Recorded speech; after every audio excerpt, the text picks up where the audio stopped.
October 15, 1986, North Atlantic, 400 miles east of Iceland.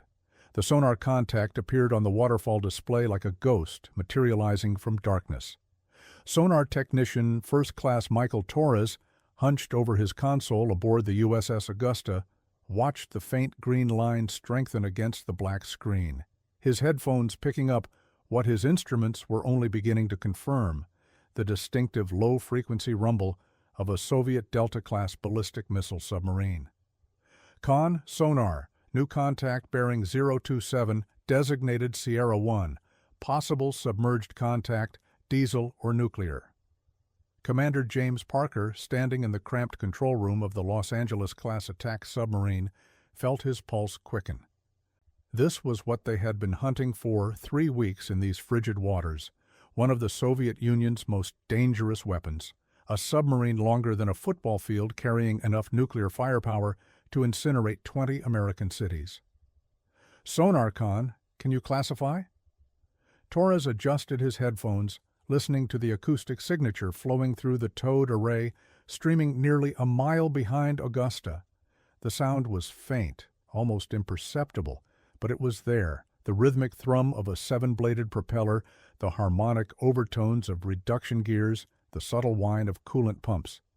After thousands of hours analyzing Soviet submarine acoustics, Torres knew these sounds like a musician knows notes.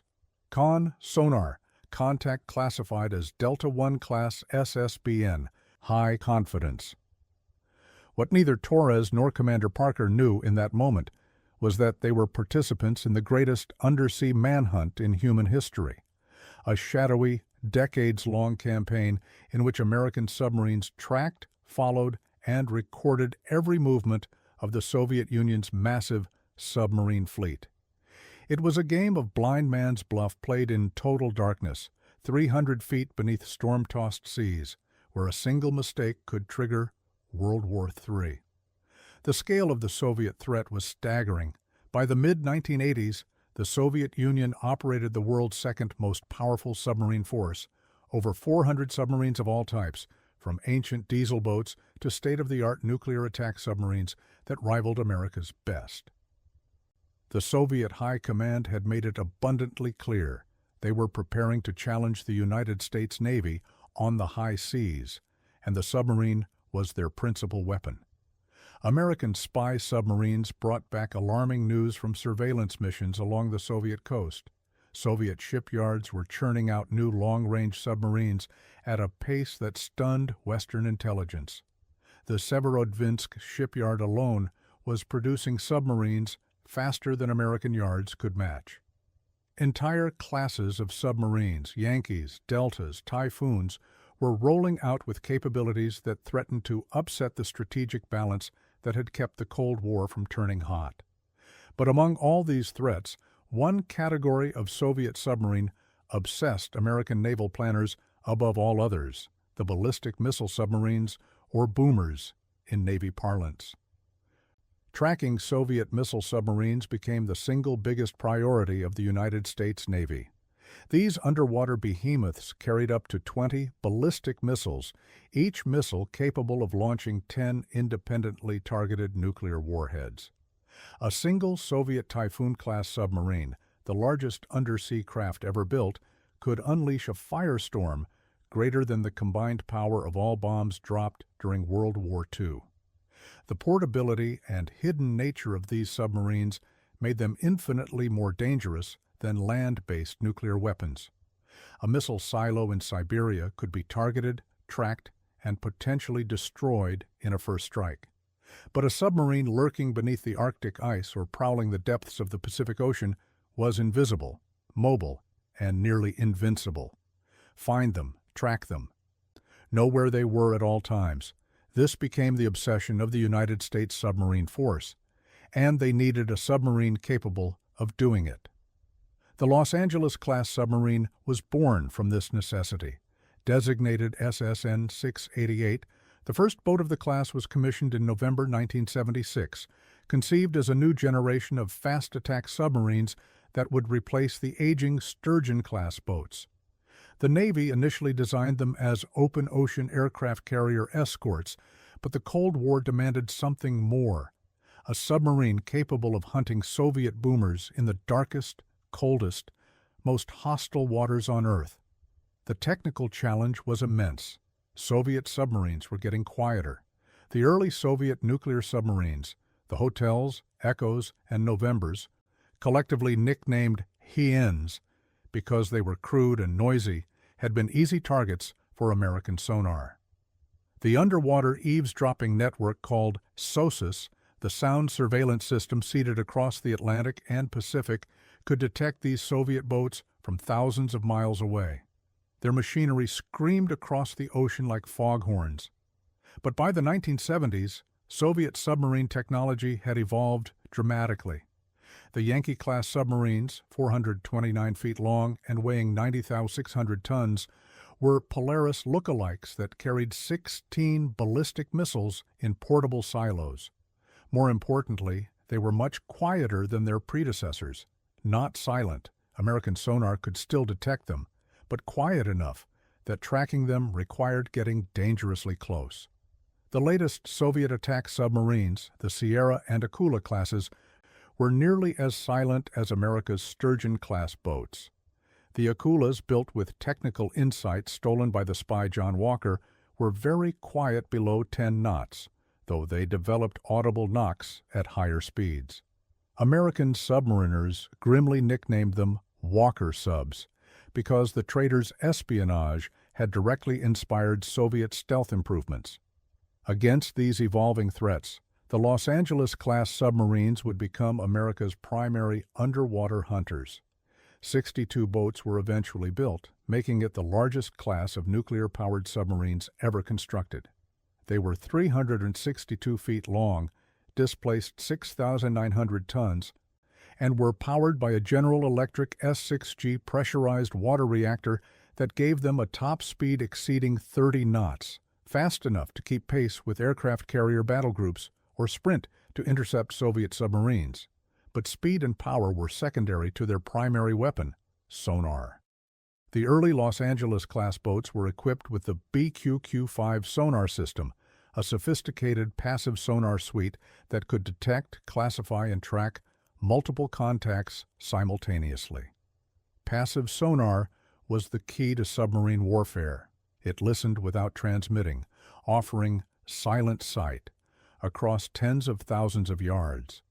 The system scanned the entire spectrum of underwater sound, from the low-frequency rumble of distant cargo ships to the high-frequency whine of torpedo motors.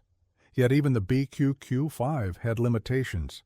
In good conditions, a Los Angeles-class submarine could detect a surface ship from 20,000 yards away, giving American sonar more than twice the range of Soviet systems. But detecting another submarine, especially a quiet one designed to evade detection, was infinitely more difficult. Sound traveled unpredictably through ocean water. Temperature layers, salinity gradients, and undersea topography created acoustic shadows where submarines could hide. In the Mediterranean, where saltwater met freshwater and warm water met cold, sonar conditions were horrible.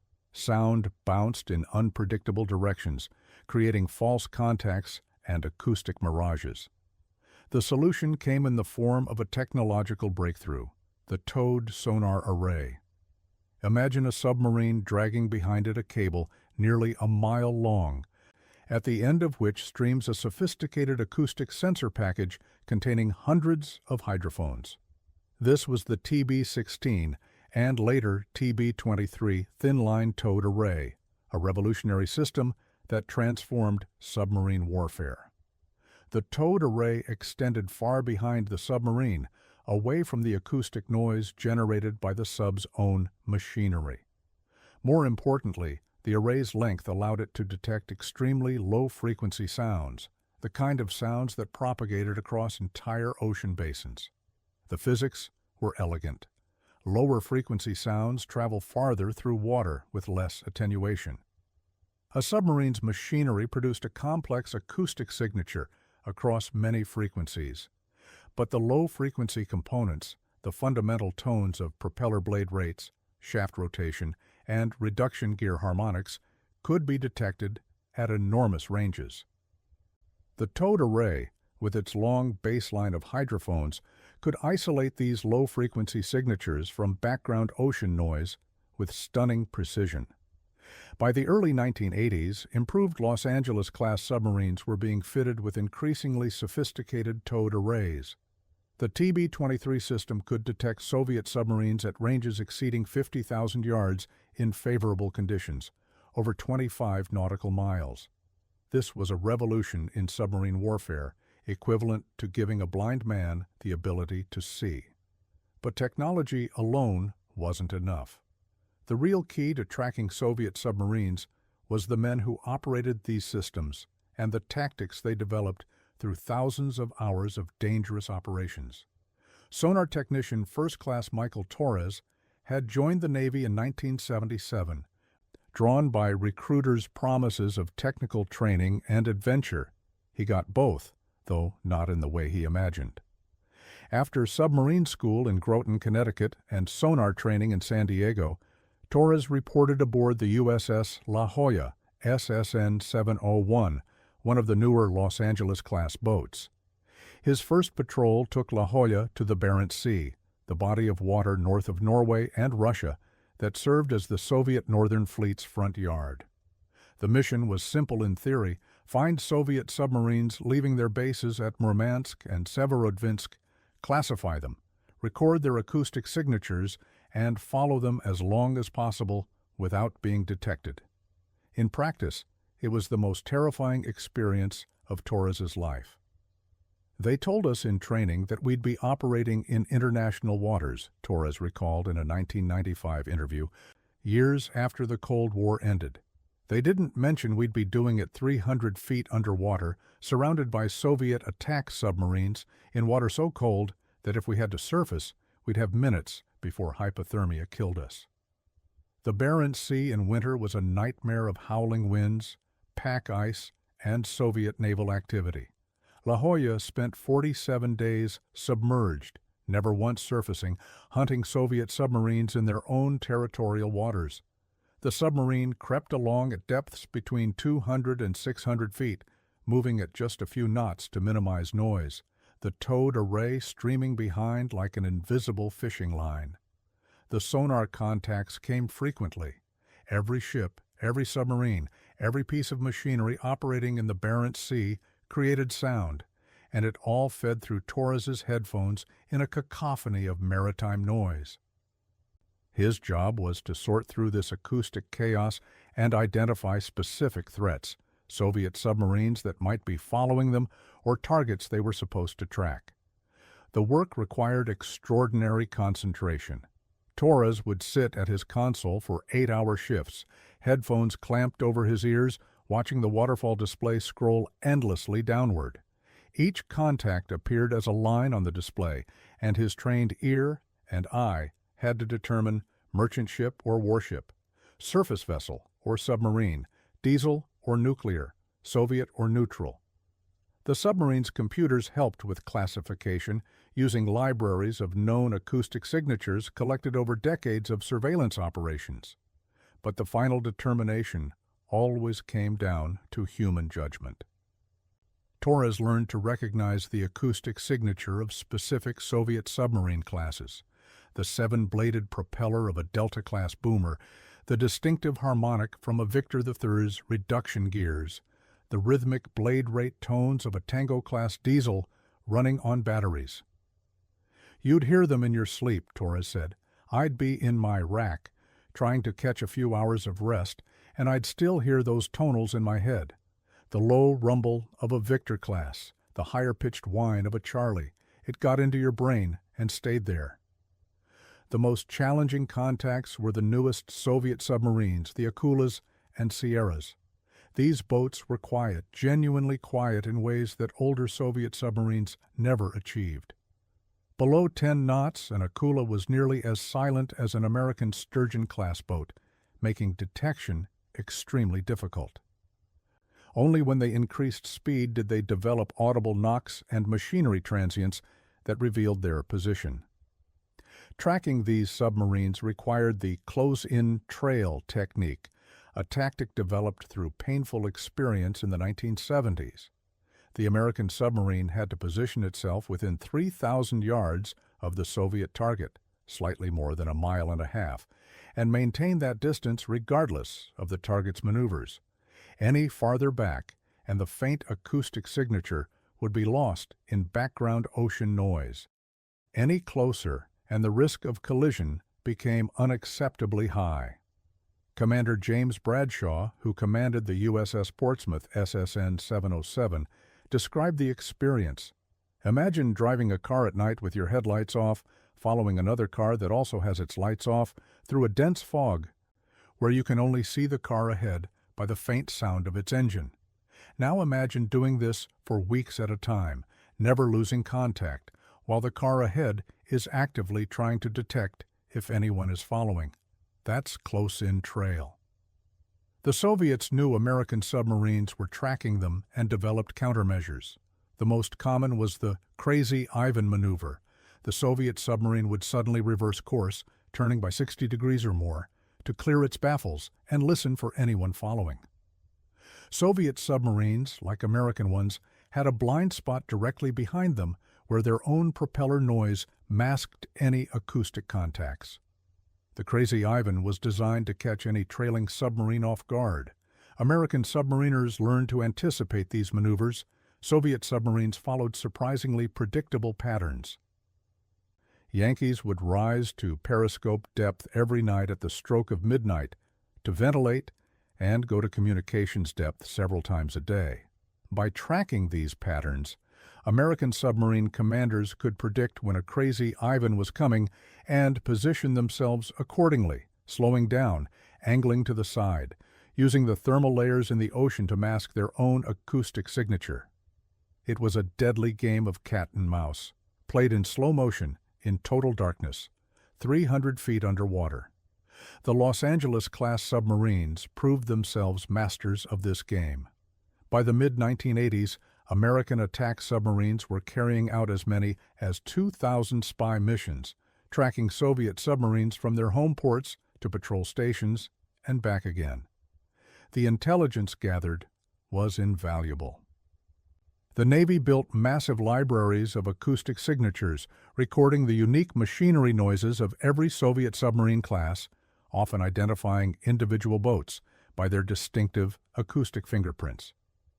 The static SOSUS arrays seated across the ocean floor provided initial detection, but submarines like the Los Angeles-class boats collected the detailed sound signatures that made the system work. The relationship was symbiotic. SOSUS would detect a low-frequency noise source thousands of miles away, vector an American submarine to investigate, and the sub would close in with its towed array to record and classify the contact. The submarine force's aggressive tracking operations yielded strategic dividends beyond mere intelligence gathering. By demonstrating that American submarines could track Soviet boomers anywhere in the ocean, the U.S. Navy effectively negated much of the Soviet underwater nuclear deterrent. If Soviet missile submarines couldn't hide, they couldn't serve their intended purpose as invulnerable second-strike weapons. The Soviets recognized this reality and adapted their strategy. In the late 1970s and early 1980s, they moved their long-range Delta ballistic missile submarines into protected deep bastions, the White Sea and the Sea of Okhotsk, where they could be shielded by layers of defensive forces.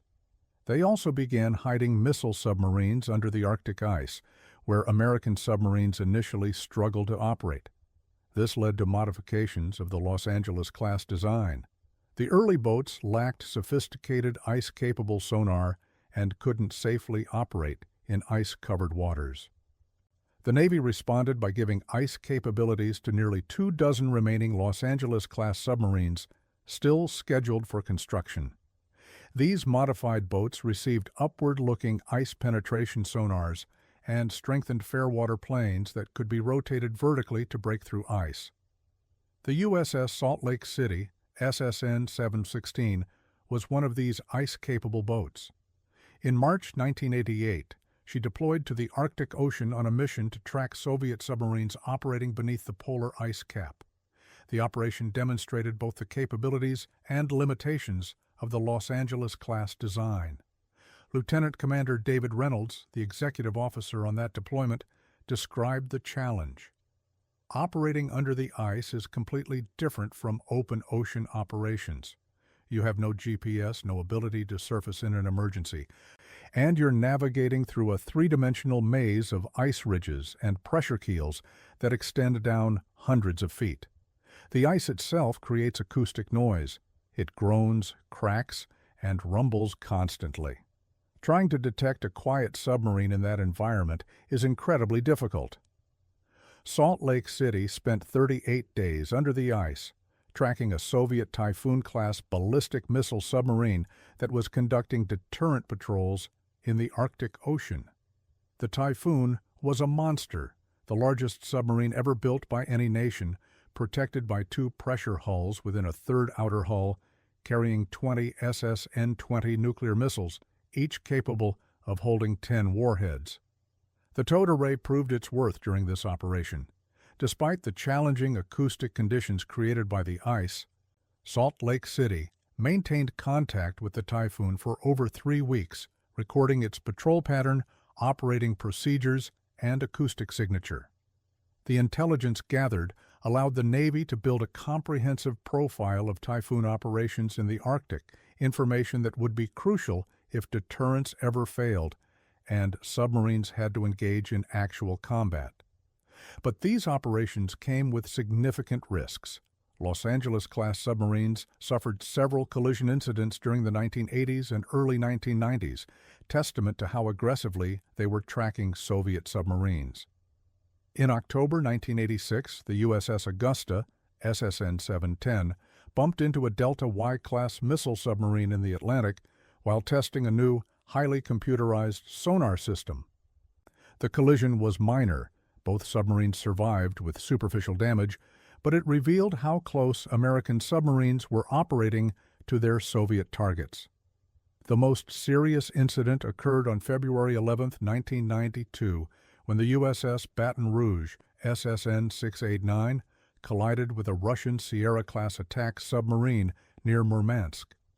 Baton Rouge was conducting a surveillance operation near the 12-mile territorial limit when her commander lost sonar contact with the Sierra. Seconds later, the Russian submarine struck Baton Rouge from below, tearing open her sail and damaging her ballast tanks. Baton Rouge managed to surface and limp to a Norwegian port for emergency repairs. The incident nearly triggered an international crisis, coming just months after the Soviet Union's collapse.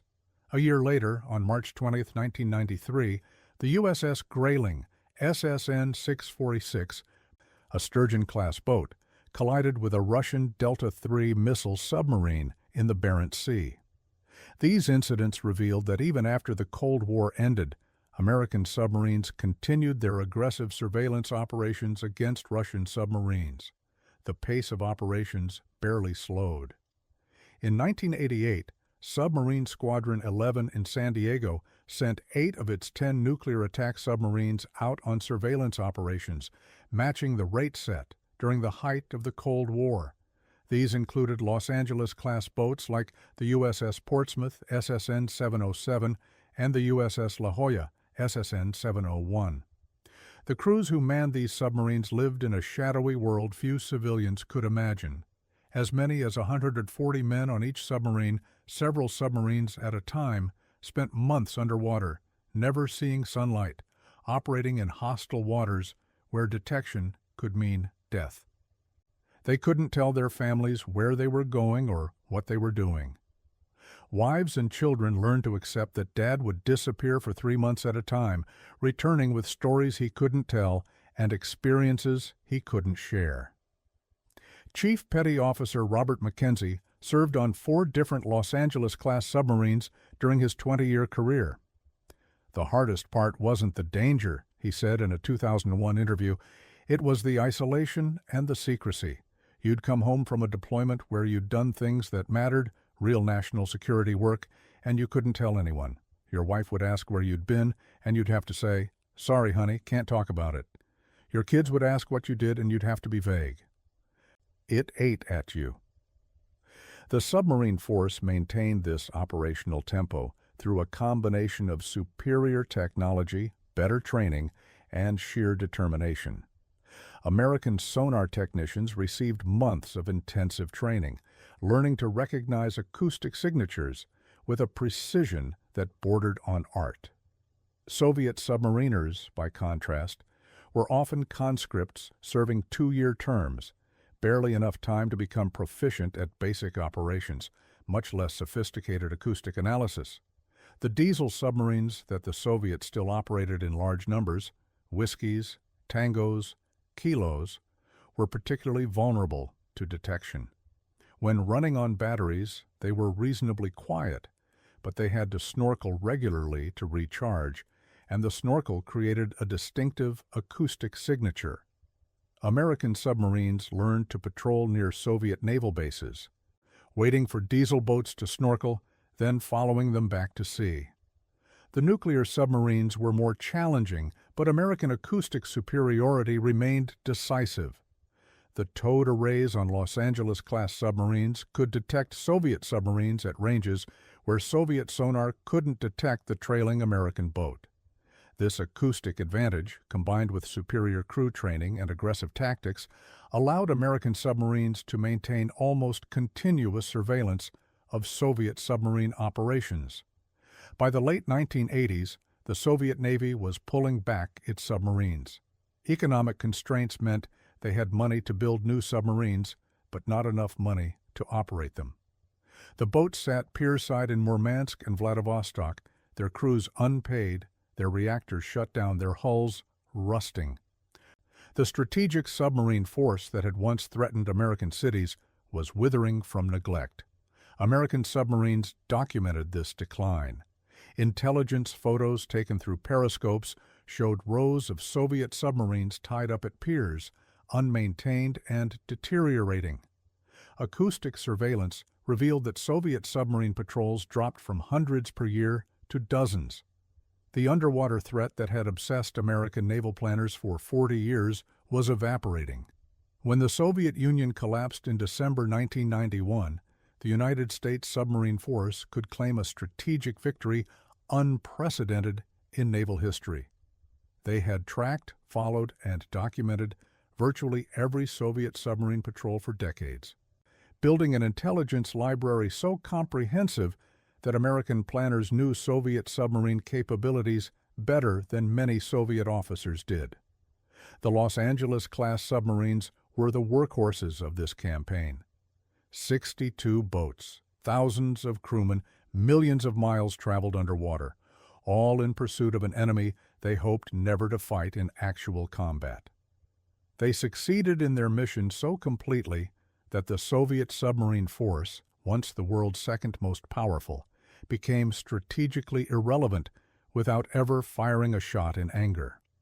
Retired Admiral James Watkins, who served as Chief of Naval Operations during the height of the Cold War, reflected on the submarine force's achievement. We built the Los Angeles-class submarines to track and, if necessary, kill Soviet submarines. We succeeded beyond our expectations.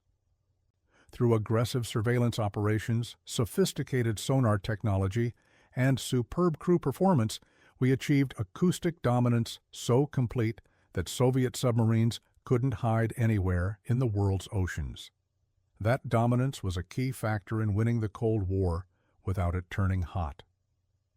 The technology that made this possible, the towed sonar arrays, the acoustic libraries, the processing algorithms, represented one of the most significant intelligence-gathering systems ever developed. It was SOSUS, the static listening arrays, that provided initial detection. But it was the Los Angeles-class submarines, trailing Soviet boats through hostile waters, that collected the detailed acoustic signatures that made the system work. The submariners who conducted these operations never received public recognition. Their missions were classified for decades. Some remain classified even today. But their contribution to American security was immeasurable. They operated in the most hostile environment imaginable, beneath the ocean surface, surrounded by a potential enemy, in waters so cold and unforgiving that any mistake could be fatal, and they did it successfully for over 40 years. Lieutenant Commander David Reynolds summed up the experience. "We knew what we were doing was important. We knew that every Soviet submarine we tracked, every acoustic signature we recorded, every intelligence report we filed was helping keep the peace. The Cold War could have turned hot at any moment. If it had, the intelligence we gathered about Soviet submarine operations would have been crucial. But we also knew that our real job was to make sure it never came to that. By demonstrating that we could find and track their submarines anywhere, we made those submarines less useful as weapons. We helped convince the Soviets that starting a war was pointless because we'd win, and we did it all in complete silence, hundreds of feet underwater, where nobody could see us or know what we were doing." Today, Los Angeles-class submarines continue to serve, though their mission has evolved. 45 remain in active service, operating against new threats in new waters. They hunt diesel submarines in shallow littoral zones, insert Navy SEALs on covert missions, launch Tomahawk cruise missiles at land targets, and maintain surveillance on potential adversaries. But their greatest achievement remains that decades-long campaign against the Soviet submarine fleet, a campaign they won so decisively that most Americans never knew it was happening. 400 Soviet submarines, tracked by American boats using technology that seemed like magic and tactics born of desperate necessity. The Los Angeles-class submarines and their crews wrote one of the greatest chapters in naval history, one that remained classified for generations. The towed sonar arrays that made it possible represented a revolution in submarine warfare, as significant as the development of nuclear power or ballistic missiles. By extending the submarine's acoustic senses miles behind itself, the towed array turned submarines into underwater surveillance platforms of extraordinary capability. The technology continued to evolve, with newer systems offering even greater sensitivity and range, but the basic concept remained: listen silently, detect from far away, track without being detected. Sonar Technician First Class Michael Torres retired from the Navy in 1995 after 18 years of service and 7 deployments on Los Angeles-class submarines. He never told his family exactly what he did during those deployments, maintaining the discipline of secrecy that defined submarine service. But in a private conversation years later, he reflected on his career. "We spent years hunting submarines that carried enough nuclear weapons to destroy civilization. We tracked them through the darkest, coldest, most dangerous waters on Earth. We did it knowing that if we failed, if we lost track of those Soviet boomers, American cities might die. That weight sat on your shoulders every moment you were on watch, but we had the technology, we had the training, and we had each other, and we never failed, not once. We found them all." The final accounting reveals the scope of the achievement. Over 4 decades of Cold War submarine operations, American submarines conducted thousands of surveillance missions against Soviet targets. Los Angeles-class submarines alone accounted for more than half of these operations during their prime years in the 1980s and 1990s. They tracked Soviet submarines across every ocean, documented their patrol patterns and capabilities, and built an intelligence database that gave American planners decisive advantages in strategic calculations. The Soviet submarine force that once threatened American security was tracked, documented, and effectively neutralized by American submarines equipped with towed sonar arrays and manned by crews willing to operate in the most dangerous conditions imaginable. It was, as Admiral Watkins said, a victory unprecedented in naval history, a victory won in silence, in darkness, 300 feet beneath storm-tossed seas by men who couldn't tell anyone what they had accomplished.